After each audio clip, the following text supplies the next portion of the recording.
makaila ka sa Dios o mas makaila po ka sa imong kaugalingon. Kaya ang pulong sa Dios makaigsunan sama kini sa usa ka salamin. Matod pa kagahapon sa usa ka estudyante nga gitudloan nato dito sa bukid sa Bible School training.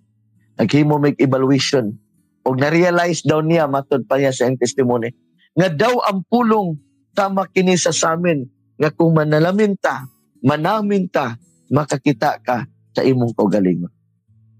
Makaigsunan ko, ang pulong sa Dios labaw pa ni sa salamin.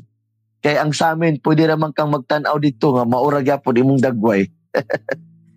Nabisa saan mong tanaw, maura yung dagwaya. Pero kung sa pulong sa Dios ka manamin, muusab ni sa imong panagway. Muusab sa imong kinaiya, muusab sa imong pagbati, muusab sa angay pwedeng mausab sa imong kinabuhi. Maunay gahom siyang pulong.